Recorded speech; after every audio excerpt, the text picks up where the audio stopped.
honteux, intolérable, inadmissible. Ce sont les 3 mots qui me viennent à l'esprit après cette défaite de l'équipe de France, 2-0 contre la Croatie.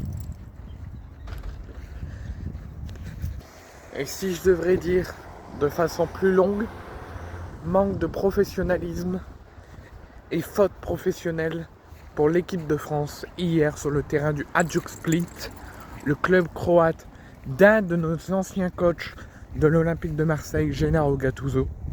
L'équipe de France n'aura rien montré.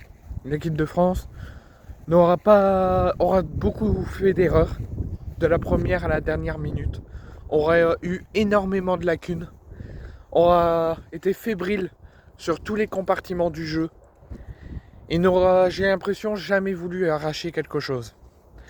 En plus de manquer de professionnalisme, d'avoir fait une faute professionnelle, d'avoir rien montré comme volonté d'arracher quelque chose, l'équipe de France, ils ne trouveront pas l'excuse d'un manque d'occasion parce qu'ils en ont eu avec beaucoup de mal face à une défense croate bien regroupée, mais face à des Français trop fébriles, en faisant beaucoup trop d'erreurs et en ne jouant pas ce match avec un grand sérieux.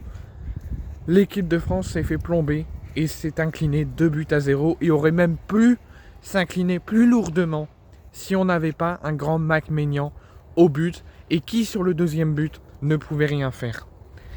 L'équipe de France, moi je vous le dis, je vous en ai parlé la dernière fois en vidéo, ça me ferait tout drôle d'un départ de Didier Deschamps, ça me ferait tout drôle qu'il parte, et ça me fera tout drôle qu'il parte à la fin de la Coupe du Monde 2026, à la fin de son contrat, puisqu'il a annoncé lors de la dernière trêve internationale il y a quelques mois maintenant, qu'il ne prolongera pas au-delà de son contrat de 2026, ça veut dire dès la fin de la Coupe du Monde, soit si on la remporte, soit si on se fait éliminer plus tôt, il quittera son poste de sélectionneur de l'équipe de France.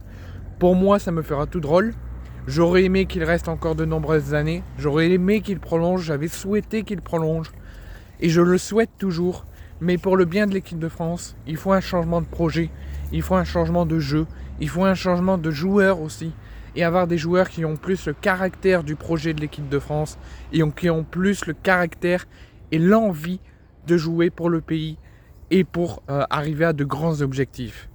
Parce que quand tu vois Kylian Mbappé qui a raté les 2 dernières trêves internationales, qui a préféré son adaptation et son club du Real Madrid que défendre le drapeau français et le pays français, et défendre les couleurs de l'équipe de France, quand tu vois son grand retour qu'on ne pensait jamais et qu'on pensait que Didier Deschamps allait le sanctionner finalement et clément sur ça, quand tu vois la performance de Kylian Mbappé hier soir contre la Croatie, plein de glissades, plein d'erreurs, il tente des choses qu'il aurait pu tenter mais il ne le fait pas, il préfère construire en arrière, au final il perd le ballon, ça donne une contre-attaque à la Croatie.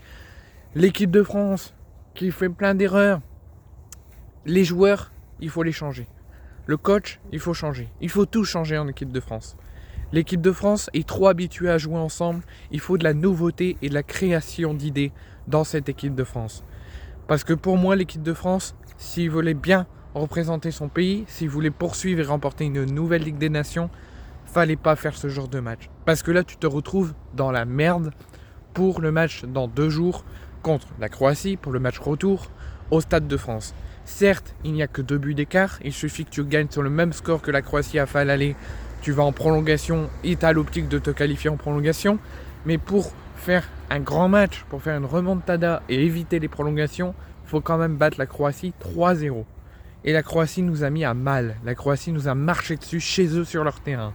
Ça ne sera pas du tout pareil au Stade de France, mais on aura peut-être encore les mêmes difficultés. Donc là, il faut de la nouveauté, il faut que l'équipe change pour le match retour, qu'on ne mette absolument pas la même équipe, qu'on essaye d'innover et de mettre de nouveaux joueurs. Parce que pour moi, la première mi-temps a été catastrophique. On a laissé pleinement la première mi-temps croate, on n'a rien proposé, on n'a rien montré. Deuxième mi-temps, on a essayé un tout petit peu plus de proposer, mais la Croatie restait clairement au-dessus et on mérite clairement notre défaite. Et si cette défaite est malheureusement négative pour nous, on peut s'en prendre qu'à nous-mêmes. Et pour le moment, on mérite d'être éliminé de cette Ligue des Nations. Moi, je vous le dis.